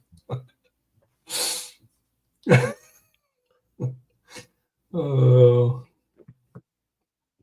God, there's so many places a toe could be. All right, let me find a. so for the references, I came home. Oh, hold on. She's what? Oh, she's screaming. But he wasn't invited to New Year's. That was me like cackling. Oh, that was her cackling, as she Oh. says. Okay, yeah. I came home from something. No, I came home one day and I got the mail. And I wasn't expecting. I didn't like, what the fuck is this mail? And I opened it up. It's from China, and it's a hairy fucking toe. And I text Brian, and I'm like, somebody just sent me a hairy fucking toe. And they're like Chinese, like writing all over it and stuff too, right? Like, And Brian's like, oh, I thought you'd enjoy it or some shit. I don't remember. Anyway, it was from him. Nope. It's a croc charm. you had just gotten a new job, and instead of giving you like a thumbs up or whatever, wanted to That's give you right, toes up. like a toes up. Yeah. Yeah. As you do. It's like a totally normal thing Yeah. for friends to do. Shayna, Right. Shayna says Jason no. That's all capitals. So then Amy tells me that the toe must go back. So, well, I think like you guys house that for us once, and Yeah. It was still there. It was on your Keurig. yeah, Or that's no, right. I think we came I home put with- it on the Keurig. Yeah. So that's what it was. You put it on the Keurig, and then Amy, after we came home from vacation, Amy was like, "Turnaround is fair play." Oh no. Is it in my house? Is it really in my house? I'm gonna enjoy this Czech dark lager now. Oh my God. It's been months. How do you know? It's only been a couple weeks since I've been there, hasn't it? Oh no. Could have been any time. Is it in the 6-pack holder that you just gave me this beer in? All right, we're good. It's not in the Sicilianos thing. I This love is that like, it's doing it to you. yeah. So funny story too is since then, like, so he did this because he was making fun of me for wearing Crocs. But since then, right, Connie, My mom. yeah, it was Connie. God damn it, Connie. I was all ready to buy Brian a set of Crocs for Christmas or some shit because he makes fun of me and my Crocs. I don't. I'm You did. literally wearing them right now. I know because your mom beat me to it, and your mom bought you. Your mom beat me to it and bought you Crocs, and you fucking love them. I do love them. They're really comfortable, and I'm. Yep, I'm. This is derailed now. I'm that person now. I'm still getting used to the idea of wearing them out in public, but they worked really well at beer camp. They do, and I wear them around the house. They're my house shoes for sure. I didn't get to spend a lot of time at beer camp this year, but the time that I was there, I wore flip flops, and I came home with like blisters between my toes, and I'll never do that again. So yeah, Crocs is the way to go. They work awesome as like shower shoes. Yep. Too. Yeah. Yep. Super awesome. I'll be right back. So I think it's hilarious that they're going to deep clean the basement to try to find the toe. Well, good luck, Sheena. I hope you are successful in your toe search, but I don't think you will be. So anyway, well, he's gone. I'm going to try this Czech Dark. So we're doing a Czech Dark lager from Harbor Brewing. We're back to Michigan, and it's the dark side of Euchre. And I picked up because when we were at Siciliano's, Brian and I were at Siciliano's like a year and a half ago, and we were talking about Czech Dark lagers and how there's just not very many of them in like circulation. Not a lot of breweries do them, and I forget. I think we were sitting there talking to Dan or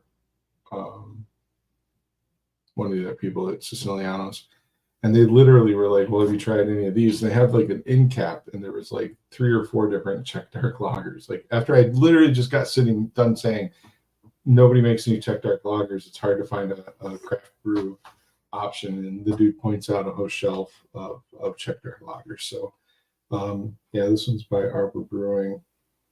Let's see. So super malty.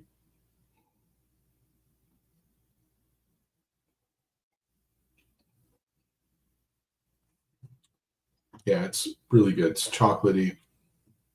The hops is balanced with the malt really well. Got some slight residual sweetness, but I'm back. Sorry to make you solo it. No, I was just talking about this Czech Dark lager.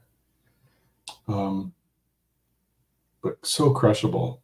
Oh, I love this. Yeah.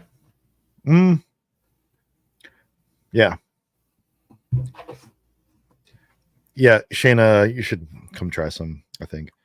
So you should go look for that toe. She says we're deep cleaning tomorrow. You're welcome. This doesn't give me Czech Dark lager vibes. This gives me like Schwarzbier like vibes. It feels really malty, chocolatey. Yeah. It is good. It's fucking fantastic though.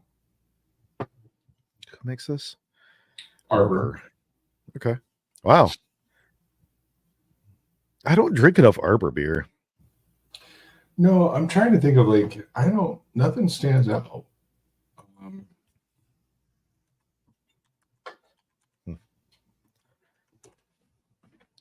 Yeah, so when I think like Czech Dark Lager, I think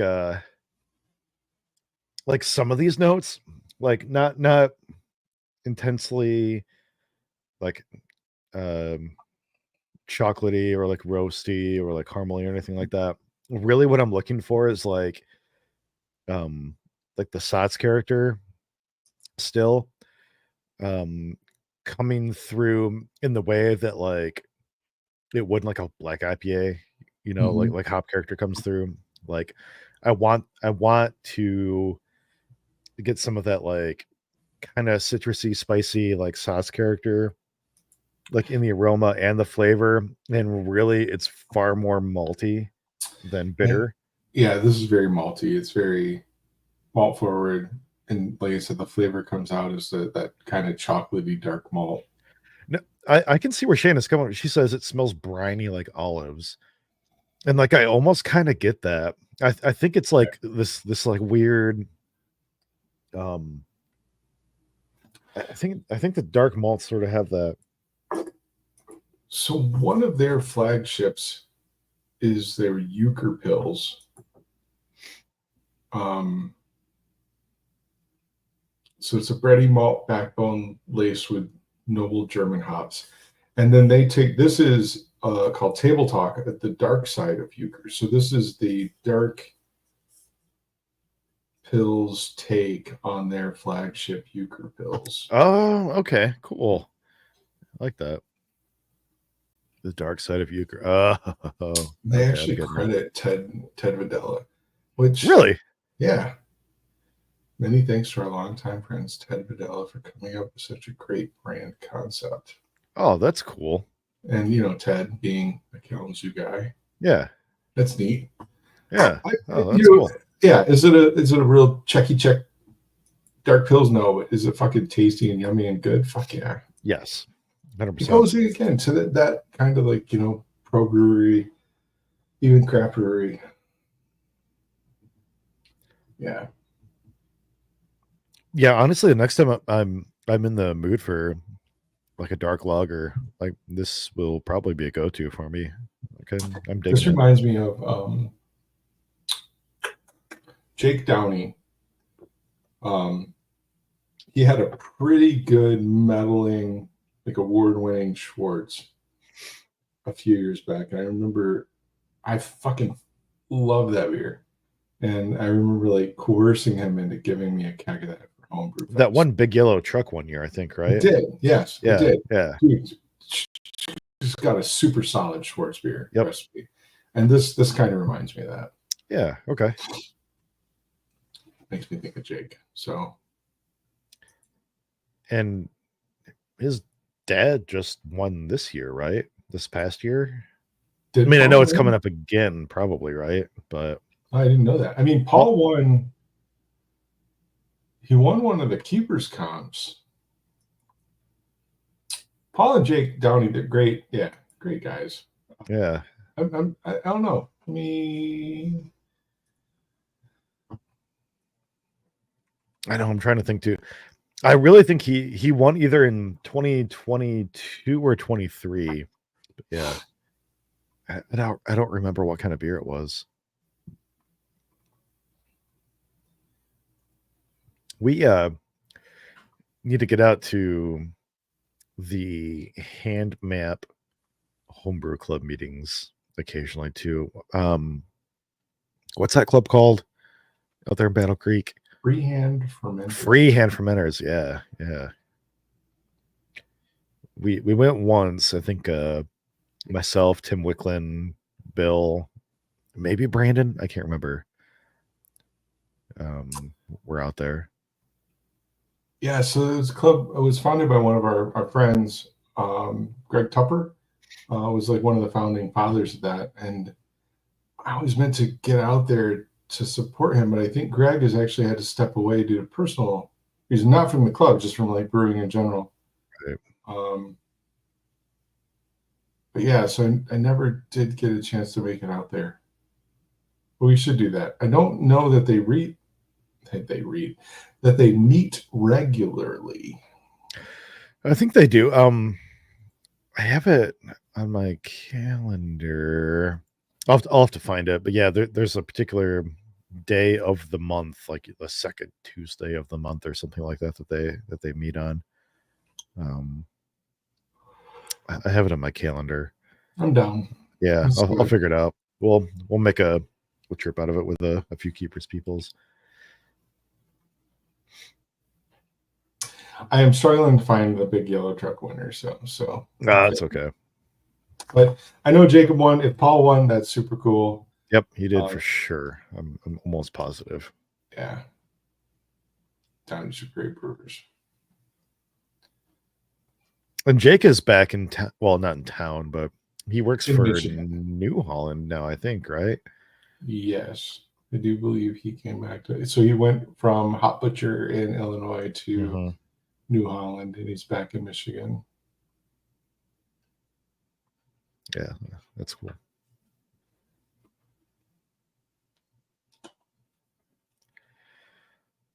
All right. So-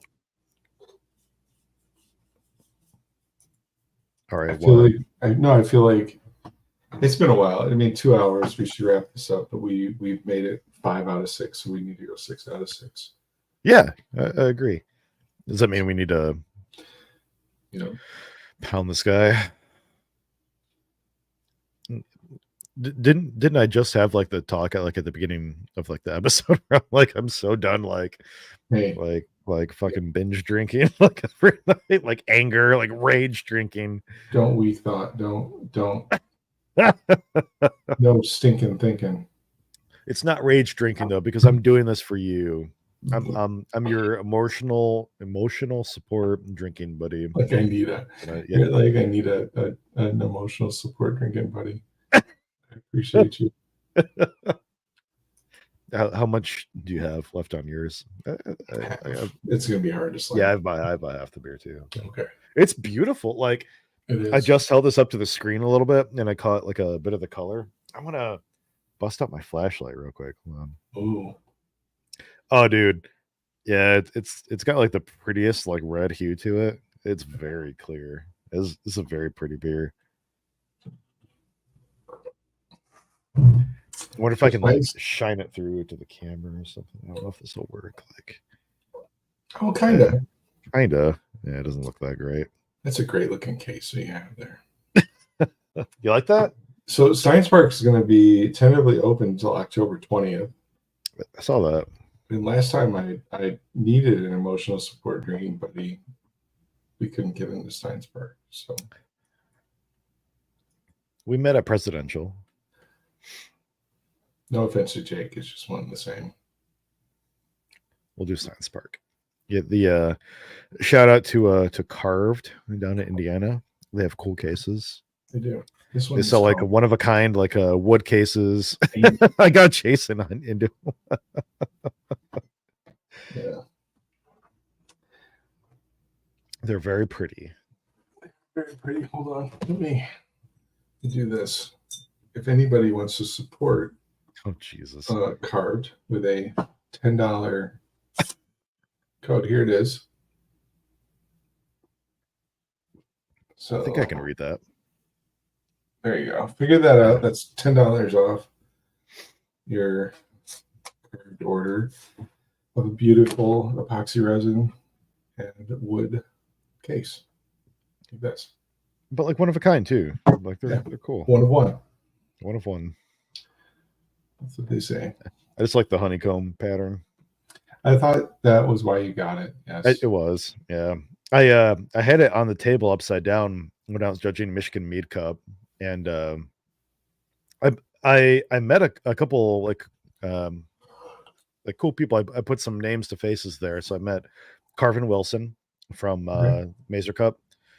He was very, very nice. I told him how much I appreciated the way he ran his competition and the rules that he set down, and told him that his rules were the base for the rules that we made for the Michigan Beer Cup. And then I met Vicky from Got Mead. Oh, okay. I judged with her. Like she is Got Mead. Like she runs the entire website and everything like that. And she commented on my case. We both had like honeycomb like style like cases. And so that was fun. She apparently lives in Michigan now. Well, she's like lived all over, but her family, I think she's originally from here, and her family still lives here or lived. She was like helping out with her dad, like in his old age. But yeah, she's way up north near like the Traverse City area. And apparently there's no real like homebrew clubs up there. She said she's having a really hard time like connecting with like homebrewers up in northern Michigan. So if anybody Sweet. happens to listen to this and lives in northern Michigan, reach out to Vicky from Got Mead. And You know, we need to do some Love more things. outreach up there for Beer Cup. We should reach out to her, hook up, and go up there. yeah, Yeah, for we sure. should. There used to be a decent amount, not a decent, like there used to be a number of northern Michigan brewers that would participate in Beer Cup, and the last couple of years it's been zero. So it would be good to go back up there and get some participation. Put And that you know back. what? Yeah. If anything, they're welcome to join Keepers. Yeah. We have a few people from the east side that are honorary keepers, I think, Start right? screaming every fucking meeting. No, some of them are just actual members. Yeah. Well, yeah. They're paid members. Yeah. Honestly, for as cool as our logo is and our like taster glasses, like I'd pay for a membership just to get one of those too. So Totally. Just saying. $15, and if you do enter a beer cup, just put down Keepers of Craft and it's fine. Fuck them. Okay. So we're for sure doing okay.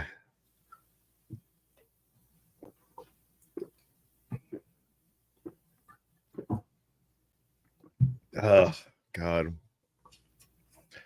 Instagram disconnected again. Nobody has joined in the last like Okay. 30 minutes. I'm just gonna not reconnect, but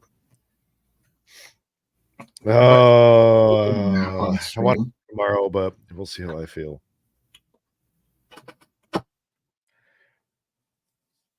Did you get a water? Mm. It better be a vodka chaser. That's like cheating otherwise. Rinsing palate. Yeah, oyster crackers too. Ooh. What? No. I know. That just made me think like, what do I have for like snacks in my office right now? I don't think I have anything, but I don't. I mean, all right. palate wreckers. Transient Barktoberfest. So this is a German fest beer style lager, and I will say, first impression, it is super fucking orange. Like this is like Bell's Märzen style fucking orange. Oh yeah, this is dark for a fest beer. Yeah.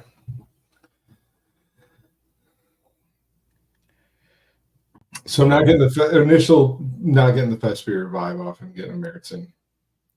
It's pretty. Look how clear that is. Oh no, it's a beautiful pineapple. Yeah. It's pretty. Pineapple. Oh, it's a tall boy too. Yep.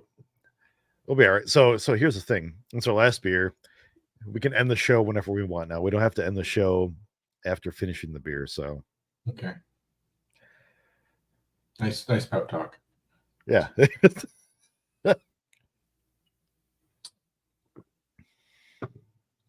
Oh no. No. Oh, Oh, I thought you tasted it. no, I haven't yet.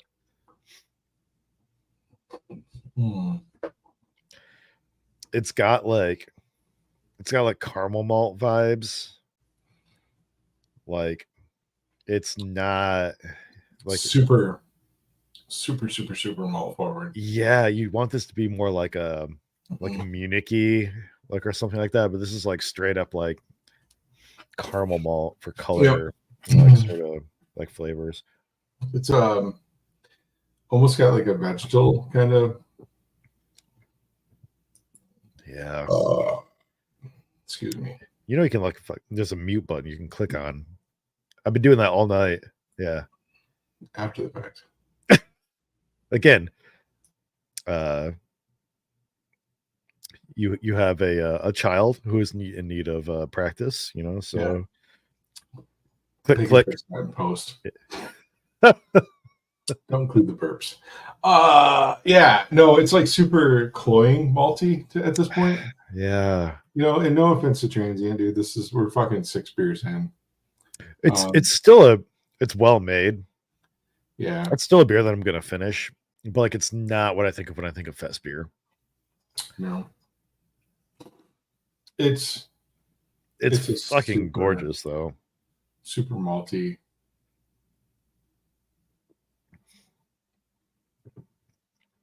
Again, the more I drink it, the more like the less offensive it becomes to me. Kind of like the M43 from earlier, but yeah, I think that it could be more bitter, and there's still some caramel tones or something. And maybe it's just it's No, transient, so like I can't imagine they're having like packaging issues or anything like that. It really doesn't taste oxidized. no, It it's really super, it's just like a just malt super thing. caramely. Yeah. Yeah. It's like Cara. It's all. Yeah. It's cool. Well, it's cool. I don't think I can finish it. Okay. We can finish the show. We went for 2 hours tonight. You know, No, we this is just fun. really Look, plan on it. we don't know when we're going to be back. We don't know what the next topics are. We don't have any plan. Hopefully 2025 is different. But it is what it is. You know, thank you for the 5 to 7 people that tuned in to listen to us just bullshit and talk about beer. We appreciate you. I have committed to he's not going to listen, but to in my own head, Lee McBain. Yeah. We owe him Oh, you the did. We full did. gamut of Michigan Brew stuff. Yeah. And I want to bring him a hoodie, a shirt, a hat From like 3 years ago. Right? Yes. We owe Lee. He probably doesn't even remember that like He won. remembers. He's still fucking you know. I think Tim Smith, I think we owe like a hat to at least. Yeah, you know what? Fuck everybody but Lee. I hope he listens. We're gonna get some stuff made. Yeah, we are. All right. But it was good drinking with you tonight. And thank you for everybody else that was tuning in tonight. It was. Thanks. Yeah, this was fun. You know, I appreciate it. So I will say cheers. Cheers. Yeah, I'll drink some more of this. And we'll see you when we see you. All right. Night, folks. Bye.